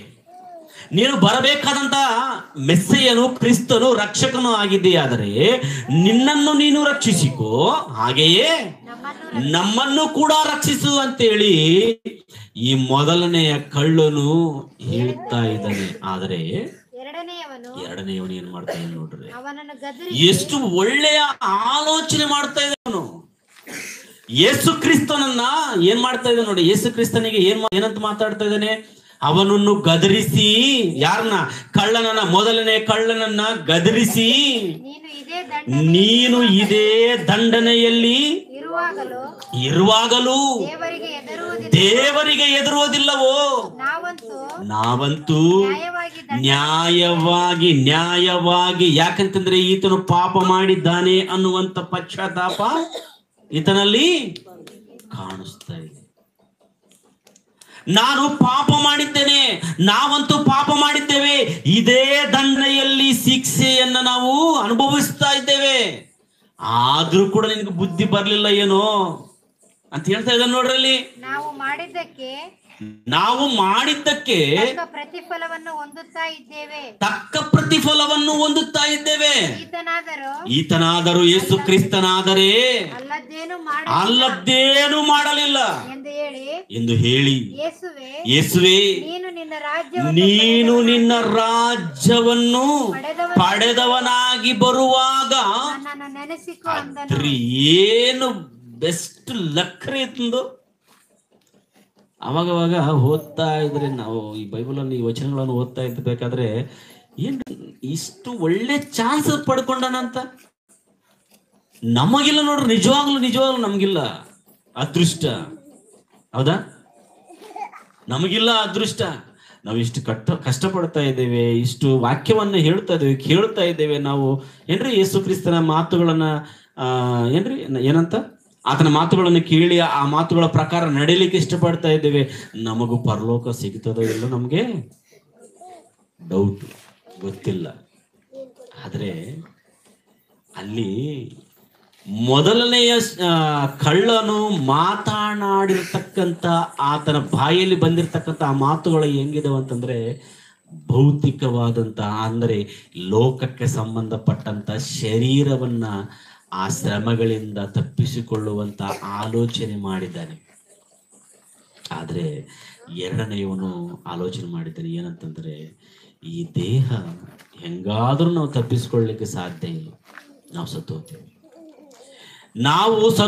ನಮ್ಮ ಪ್ರಾಣ ಇನ್ನು ಕೆಲವೇ ಕ್ಷಣದಲ್ಲಿ ನಮ್ಮ ಪ್ರಾಣಗಳನ್ನು ಬಲವಂತವಾಗಿ ತೆಗೆಯುತ್ತಾರಂತೇಳಿ ನಮಗೆ ಗೊತ್ತಾಗ್ತಾ ಇದೆ. ಅದಕ್ಕೆ ಯೇಸು ಕ್ರಿಸ್ತನ ಈಗ ರಕ್ಷಕನಲ್ಲಿ ನಮ್ಮ ಬಗಲಾಗೆ ಇದ್ದಿದ್ದಾನೆ.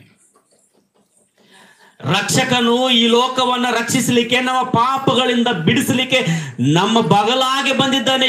ಈ ಅದೃಷ್ಟವನ್ನ ನಾನು ಕಳಕೊಳ್ಳಬಾರದಂತೇಳಿ ಆಲೋಚನೆ ಮಾಡಿ, ಯೇಸುವೇ ನಿನ್ನ ರಾಜ್ಯವನ್ನು ಪಡೆದವನಾಗಿ ಬರುವಾಗ, ಈಗಲ್ಲ ಬರುವಾಗ ನನ್ನನ್ನು ಕೇವಲ ನೆನೆಸಿಕೋ, ಜ್ಞಾಪಕ ಮಾಡಿಕೋ ಅಂತ ಹೇಳ್ತಾ ಇದ್ದಾನೆ.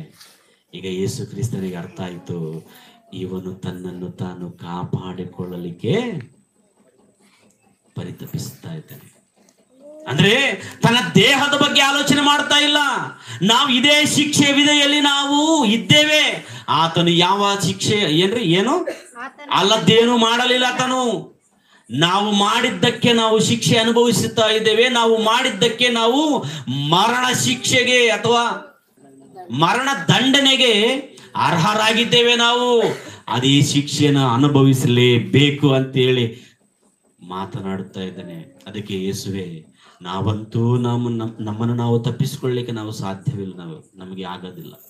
ನಮ್ಮ ದೇಹದಿಂದ ನಮಗೆ ಬಿಡುಗಡೆ ಇಲ್ಲ ಅಂತೇಳಿ ನಮ್ಗೆ ಗೊತ್ತಾಗುತ್ತಾ ಇದೆ. ಆದರೆ ನನ್ನ ಆತ್ಮವನ್ನು ನಾನು ಕಾಪಾಡಿಕೊಳ್ಳಬೇಕು ಮನಸ್ಸಿದ್ದರೆ, ನೀನು ಎರಡನೇ ಸತಿ ನೀನು ಈ ಲೋಕಕ್ಕೆ ಬರುತ್ತಿ ಅಂತೇಳಿ ನಮಗೆ ಗೊತ್ತು. ನಿನ್ನ ರಾಜ್ಯವನ್ನು ಪಡೆದವನಾಗಿ ಬರುವುದು ಯಾವಾಗ ಗೊತ್ತರಿ? ಯೇಸು ಕ್ರಿಸ್ತನು ಎರಡನೆಯ ಬರೋಹಣದಲ್ಲಿ ಈ ಲೋಕದಲ್ಲಿ ಇರತಕ್ಕಂಥ ಎಲ್ಲಾ ರಾಜ್ಯಗಳ ಆತನ ತನ್ನ ರಾಜ್ಯವನ್ನ ಪಡೆದುಕೊಂಡು ತಂದೆಯಾದ ದೇವರ ಬಳಿಗೆ ಸೇರಿಸುತ್ತಾ ಇರುವಾಗ, ಆವಾಗ ನಿನ್ನನ್ನು ನೀನು ಈ ಲೋಕದಲ್ಲಿ ತೋರಿಸಿಕೊಂಡು ಬರಲಿಕ್ಕೆ ಬರುವಾಗ, ಒಂದು ವೇಳೆ ನಿನ್ನ ರಾಜ್ಯವನ್ನು ಪಡೆದವನಾಗಿ ಲೋಕಕ್ಕೆ ಬರುವಾಗ ನನ್ನನ್ನು ನೆನೆಸಿಕೋ. ಆದ್ರೆ ಯೇಸು ಕ್ರಿಸ್ತನು ಏನ್ ಮಾಡಿದನು? ಅಲ್ಲಿ ಶರೀರವನ್ನ ರಕ್ಷಿಸು ಅಂತೇಳಿ ಬೇಡಿಕೊಂಡಂತ ಆ ವ್ಯಕ್ತಿಯನ್ನ ಕಾಪಾಡಿದನ, ಅಥವಾ ತನ್ನನ್ನು ತಾನು ಆ ಪಾತಾಳ ಲೋಕದಿಂದ ತಪ್ಪಿಸಿಕೊಳ್ಳಲಿಕ್ಕೆ ಇಷ್ಟಪಟ್ಟಿರ್ತಕ್ಕಂಥ, ತನ್ನನ್ನು ತಾನು ಪಶ್ಚಾತ್ತಾಪ ಪಟ್ಟುಕೊಂಡಿರ್ತಕ್ಕಂಥ ಆ ಎರಡನೆಯ ಕೈದಿಯನ್ನ ಅಥವಾ ಆ ಕಳ್ಳನನ್ನ ಕಾಪಾಡಿದನ? ಯಾರನ್ನ? ಎರಡನೆಯವನನ್ನ ಕಾಪಾಡಲಿಕ್ಕೆ ಇಷ್ಟಪಟ್ಟನು. ಅದಕ್ಕೆ ಯೇಸು ಕ್ರಿಸ್ತನು ಹೇಳ್ತಾ ಇದ್ದಾನೆ ಕೆಳಗೆ, ಅದಕ್ಕೆ ಯೇಸು ಈ ಹೊತ್ತೇ ಎರಡನೇ ಸತಿ ಈ ಲೋಕಕ್ಕೆ ಬರುವಾಗ ನಿನ್ನನ್ನು ನೆನೆಸಿಕೋ ಅಂತ ನೀನು ಹೇಳ್ತಾ ಇದ್ದೆ. ಆದರೆ ನಾನು ಈ ಹೊತ್ತೇ ನಾನು ನಿನ್ನನ್ನು ಪರದೈಸಿನಲ್ಲಿ ನಾನು ನಿನ್ನನ್ನ ಸೇರಿಸುತ್ತೇನೆ. ಅಬ್ಬಾ, ಏನು ಅದ್ಭುತವಾದಂತ ಅವಕಾಶವನ್ನು ಪಡೆದುಕೊಂಡ್ರಿ. ನಾವು ಅಂದ್ಕೊಳ್ತೇವೆ ನಿಜವಾಗ್ಲೂ ಆತನಿಗೆ ಸಿಕ್ಕಿರ್ತಕ್ಕಂಥ ಅದೃಷ್ಟ ನಮಗಿಲ್ಲ ಅಂತೇಳಿ ನಾವು ಅನ್ಕೊಂತೀವಿ. ಬಟ್ ಆದ್ರೆ ಆತನಿಗಿಂತ ಒಳ್ಳೆಯ ಅದೃಷ್ಟ ನಾವು ನಿಜವಾಗ್ಲೂ ಹೆಂಗ್ ಗೊತ್ತಾ? ಯಾವ ಕೆಲಸ ಮಾಡಿಲ್ಲ. ಯಾರು? ಕಳ್ಳನು. ಈಗ ಕಳ್ಳನಲ್ಲ ಬಿಡ್ರಿ. ಯಾಕಂತಂದ್ರೆ ನಮಗೆ ಪರಲೋಕ ಆಯ್ತೋ ಇಲ್ಲೋ ಗೊತ್ತಿಲ್ಲ. ಆದ್ರೆ ಆತನು ಪರಲೋಕಕ್ಕೆ ಹೋಗ್ಬಿಟ್ಟಿದ್ದಾನೆ. ಆತನು ಯೇಸು ಕ್ರಿಸ್ತನು ಬಂದ ಮೇಲೆ ಕರ್ಕೊಂಡು ಹೋಗ್ತಾನೆ ಅಷ್ಟೇ, ಹೋಗಿದ್ದಾನೆ ಅಷ್ಟೇ ರೀ. ಪರದೇಶನಲ್ಲಿ ಇದ್ದಾನಂತಂದ್ರೆ ಪರದೇಶನಲ್ಲಿ ಪರಲೋಕ ಖಚಿತ, ಗ್ಯಾರಂಟಿ, 100% ಗ್ಯಾರಂಟಿ. ಬಟ್ ಆದ್ರೆ ನಮ್ಗಂತೂ ಗ್ಯಾರಂಟಿ ಇಲ್ಲ. ಆದ್ರೆ ಆತನಿಗಿಂತ ಒಳ್ಳೆಯ ಅದೃಷ್ಟವಂತರ ನಾವು ಅಂತಂದ್ರೆ ಹೌದು. ನಾಳೆ ಒಂದು ವೇಳೆ ನಾವು ಯೇಸು ಕ್ರಿಸ್ತನ ಮಾತುಗಳನ್ನ ಕೇಳಿ, ಯೇಸು ಕ್ರಿಸ್ತನನ್ನು ಅನುಸರಿಸಿ, ಯೇಸು ಕ್ರಿಸ್ತನ ಹೇಳಿರ್ತಕ್ಕಂಥ ಮಾತುಗಳಿಗೆ ಒಳಪಟ್ಟು ನಮ್ಮನ್ನು ನಾವು ಪರಿಶುದ್ಧರನ್ನಾಗಿ, ದೋಷವಿಲ್ಲದವರನ್ನಾಗಿ ನಮ್ಮನ್ನು ನಾವು ತೋರ್ಪಡಿಸಿಕೊಂಡು ಯೇಸು ಕ್ರಿಸ್ತನ ಜೊತೆಯಲ್ಲಿ ನಾವು ಎರಡನೇ ಬರೋಣದಲ್ಲಿ ನಮ್ಮ ಸಮಾಧಿಗಳಿಂದ ನಾವು ಎದ್ದು ಬಂದು ಪರಲೋಕಕ್ಕೆ ಒಂದು ವೇಳೆ ಹೋಗಿದರೆ, ಆ ಕಳ್ಳನಾಗಿರ್ತಕ್ಕಂಥವನು ರಕ್ಷಿಸಲ್ಪಟ್ಟಿದ್ದಾನಲ್ಲ, ಪರದೇಶದಲ್ಲಿದ್ದಾನಲ್ಲ, ಈಗ ಆತನು ಕೂಡ ನಮ್ಮ ಮಧ್ಯದಲ್ಲಿ ಬಂದಾಗ ಆತನು ನೋಡಿ, ನೀನು ಯಾವ ಕೆಲಸ ಮಾಡಿಲ್ಲ, ನಾವಂತೂ ಕೆಲಸ ಮಾಡಿ ಬಂದವರು ನಾವು, ಹೇಳ್ತೀರಿ ಇಲ್ಲ? ಹೇಳ್ತೀರಿ ಇಲ್ಲ? ನೀನು ಯಾವ ಕೆಲಸ ಮಾಡಿಲ್ಲ, ನೀನು ಸತ್ತೋದರೆ ನರಕಕ್ಕೆ ಹೋಗ್ತೀಯ ಅಂತೇಳಿ ಯೇಸು ಕ್ರಿಸ್ತನನ್ನು ಅರಿತು ಆತನನ್ನು ಬೇಡಿಕೊಂಡಾಗ ನಿನ್ನನ್ನು ಆತನ ಕಾಪಾಡಿದ್ದಾನೆ. ಯಾವುದಕ್ಕೋಸ್ಕರ? ನಿನ್ನ ಮೇಲೆ ಕನಿಕರ ತೋರಿಸಿ ಕಾಪಾಡಿದ್ದಾನೆ. ಬಟ್ ಆದ್ರೆ ನಾವೇನ್ ಮಾಡಿದ್ದೇವೆ ಗೊತ್ತಾ? ನಮಗೆ ದೇವರ ಕೊಟ್ಟಿರ್ತಕ್ಕಂಥ ಕೆಲಸವನ್ನ ಮುಗಿಸಿ ದೇವರನ್ನ ಮಹಿಮಪಡಿಸಿ ನಾವು ನಮ್ಮ ಕೆಲಸವನ್ನ ಪೂರ್ತಿಗೊಳಿಸಿ ನಾವು ಈ ಲೋಕಕ್ಕೆ ಬಂದಿದ್ದೇವೆ. ಅಂದ್ರೆ ಪರಲೋಕಕ್ಕೆ. ನಿನ್ನಕ್ಕಿಂತ ನಾವು ಏನಾಗಿದ್ದೇವೆ? ನಾವೇ ಶ್ರೇಷ್ಠರು. ಅತ್ಯಲ್ಪನಾಗಿ ಸ್ವಲ್ಪ ಅಂದ್ರೆ ಕೆಳಮಟ್ಟದಲ್ಲಿ ಕೂಡ ಪರಲೋಕದಲ್ಲಿರ್ತಕ್ಕಂಥ ಸ್ಥಾನಗಳಿದ್ದಾವೆ. ಲಾಸ್ಟ್ ಏನು ನಿನ್ನನ್ನು ಎಕ್ಸ್ಕ್ಯೂಸ್ ಮಾಡಿ, ದೇವರು ಎಕ್ಸ್ಕ್ಯೂಸ್ ಮಾಡಿ ನಿನ್ನನ್ನು ಪರಲೋಕಕ್ಕೆ ತೆಗೆದುಕೊಂಡು ಹೋಗಿದ್ದಾನೆ. ಅಂತ ಸ್ಥಳಗಳು ಕೂಡ ಇದ್ದಾವೆ. ಅದಕ್ಕೆ ಪ್ರೇರೆ ಬೇಡ. ಈ ಲೋಕದಲ್ಲಿ ಶರೀರಕ್ಕೋಸ್ಕರ, ಶರೀರಕ್ಕೆ ಬಂದಿರತಕ್ಕಂತ ರೋಗಗಳಿಗೋಸ್ಕರ ನಾವು ತವಕ ಪಡುವುದು ಬೇಡ. ತಪ್ಪನೆ ಯಾಕೆ ನಮಗೆ? ನಮ್ಮ ದೇಹವನ್ನು ನಡೆಸುವಂತ ಆತ್ಮವನ್ನ ಕಾಪಾಡಿಕೊಳ್ಳಲಿಕ್ಕೆ ನಾವು ತವಕ ಪಡೋಣ, ತಪ್ಪನೆಯಿಂದಿರೋಣ. ಶರೀರಕ್ಕೆ ಬರ್ತಕ್ಕಂಥ ಈ ರೋಗಗಳು ಸ್ವಲ್ಪ ಕಾಲದವರೆಗೆ ಮಹಾ ಲೋಕವನ್ನ ಕಳ್ಕೊಳ್ಳುವುದು ಬೇಡ. ಮತ್ತೇನು ಬರೋದು? ಸುವಾರ್ತೆ 10ನೇ ಅಧ್ಯಾಯ 28ನೇ ವಚನ. ಇದಲ್ಲದೆ ದೇಹವನ್ನ ಕೊಂದು, ನೋಡ್ರಿ ಇಲ್ಲಿ ಎರಡು ವಿಧಗಳಿದಾವೆ. ಇಲ್ಲಿ ಶರೀರವನ್ನು ಕೂಡ ಬರ್ತಾ ಇದೆ. ಶರೀರವು ಮತ್ತು ಆತ್ಮವು ದೇಹವನ್ನು ಕೊಂದು ಆತ್ಮವನ್ನು ಕೊಲ್ಲಲಾರದವರಿಗೆ ಹೆದರಬೇಡ್ರಿ. ಆತ್ಮ ದೇಹ ಎರಡು ಬರ್ತಾ ಇದ್ವು ನೋಡ್ರಿ. ಆತ್ಮವನ್ನ ದೇಹವನ್ನ ಎರಡನ್ನೂ ಕೂಡ ಏನ್ರಿ? ನರಕದಲ್ಲಿ ಹಾಕಿ ನಾಶ ಮಾಡಬಲ್ಲ ಆತನಿಗೆ ನೀವು ಹೆದರಬೇಕು. ಇಲ್ಲಿ ನಿಮ್ಗೆ ಅರ್ಥ ಆಗ್ಬೇಕಂತಂದ್ರೆ ಒಂದು ವಿಷಯ ಹೇಳ್ತೀನಿ. ದೇಹವನ್ನ ಆತ್ಮವನ್ನ ಎಲ್ಲಿ ಹಾಕ್ತಾ ಇದಾರಂತ?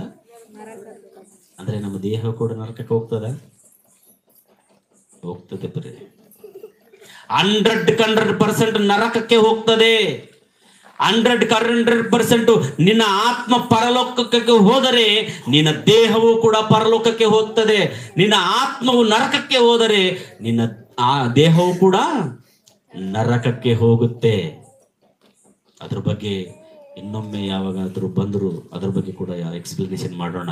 ಆದರೆ ಇವತ್ತು ನಮ್ಮ ದೇಹಗಳಿಗೋಸ್ಕರ ನಾವು ತವಕ ಪಡೆದ ಬೇಡ. ನಮ್ಮ ದೇಹವನ್ನ, ನಮ್ಮ ರೋಗಗಳನ್ನ ರಕ್ಷಿಸಿಕೊಳ್ಳಲಿಕ್ಕೆ ನಮ್ಮ ದೇಹದ ಬಗ್ಗೆ ಆಲೋಚನೆ ಮಾಡುವುದು ಬೇಡ.